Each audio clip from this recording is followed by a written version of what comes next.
सीताराम का वही केस बना है तो नरेश जी का वही केस बन जाएगा, नाम चेंज कर दिया। कॉपी पेस्ट नहीं होता है। हर एक चीज का जब विधिक कार्रवाई होती है तो हर एक चीज का अलग अलग पर्टिकुलर होता है, अलग अलग सिस्टम होता है और अलग अलग तरीके से सारी कार्रवाई होती है। अब एक और आपको सावधानी बता दें कि रिकवरी के लिए बैंक या बैंक मैनेजर या बैंक के रिकवरी एजेंट आपको सुबह 8 बजे से के बाद और 7:30 बजे के पहले ही आपको कॉल कर सकते हैं, आपके घर पे आ सकते हैं।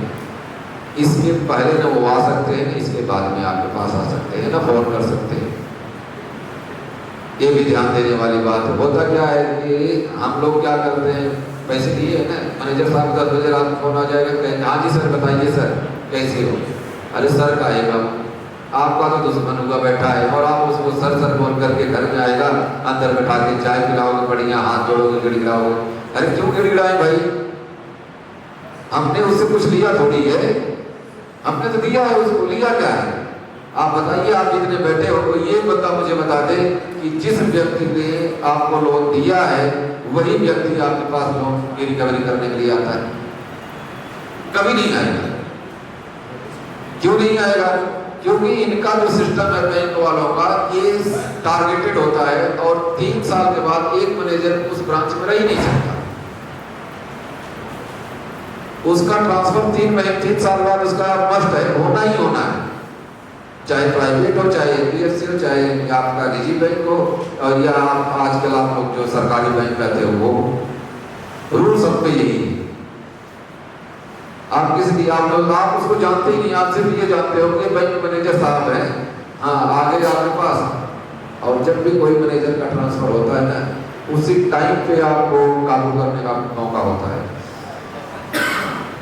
जैसे ही नया मैनेजर आएगा, डायरी लेकर आता है ना, तो क्या करता है 2 दिन 3 दिन तो पहले अपने स्टाफ में रहेगा, सारी चीजें लेगा। उसके बाद क्या करेगा मैनेजर का, आपको बताता हूँ वो क्या करेगा, अपने प्यून को कहेगा कि आप ये फाइल निकालिए, लोन वाली फाइल निकालिए।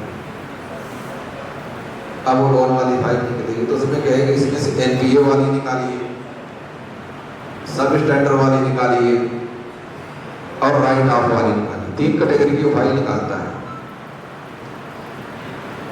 सबसे पहले आपको बता दो कि आपको ये बता दिया जाता है कि 3 महीने में आपका लोन एनपीए हो गया। ये बैंक आपको करता है, लेकिन बैंक उसको ऑफिशियली शो नहीं करता। बैंक के खाते में आप हो, लेकिन वो अपने बाप को नहीं बताएगा कि हमारे यहाँ इतना एनपीए हो गया। उसको 3 साल तक वो हिडन रखता है। क्यों रखता है? जैसे जितना नुकसान आपका है ना एनपीए होने से, उससे कई हजार गुना बैंक का नुकसान है। जानते हैं क्यों? जैसे ही एनपीए का ग्राफ 25.1 हो गया %, वैसे ही बैंक धड़ाम से नीचे गिरता है। एग्जाम्पल के तौर पे आपने देखा होगा, यस बैंक देख लिया होगा, लक्ष्मी विलास नामक एक बैंक था जिसका 26% एनपीए हुआ था और वो बैंक बंद ही हो गया। उसके बाद बहुत सारे बैंक आई, यस बैंक आया और बीच में भी एचडीएफसी भी आ गया था। तो जैसे ही इनका एनपीए बढ़ता है तो इनका ग्राफ डाउन होता है, शेयर नीचे गिरता है और इनकी पूंजी डूबने लगती है, तब ये हरकत में होते हैं।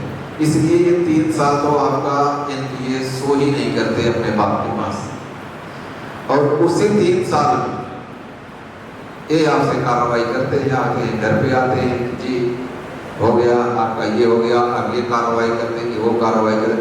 यही जैसे ही आप देख रहे हो दूसरा मैनेजर आपके घर पे आता है ना डायरी लेकर के, उसको आप सीधा सवाल जवाब करिए, हाँ जी कौन है आप? जी मैं बैंक मैनेजर हूँ। बैंक मैनेजर है तो हमें क्या लेना देना, आप बताइए किस लिए आए?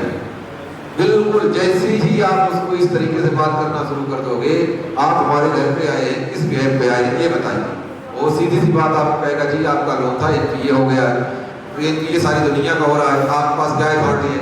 किस अथॉरिटी से आप आए मेरे पास? कह रहे मैं बैंक मैनेजर हूँ, कोई लेटर इशू किया आपने, मुझे इत्तला दिया आपने टेलीफोनिक डिस्कस की मेरे से, आप कैसे आके मुझे डिस्टर्ब कर रहे हैं, मेरी प्राइवेसी कम कर रहे हैं, और उसी टाइम वापस हो जाएगा, पानी का गिलास भी मत पूछिए। उसके बाद इसकी हिम्मत नहीं होगी कि आपके पास आए, समझ जाएगा बंदा कानून का जानकार है, दायरे ले लेगा ध्यान से। लेकिन हम आप क्या करते हैं,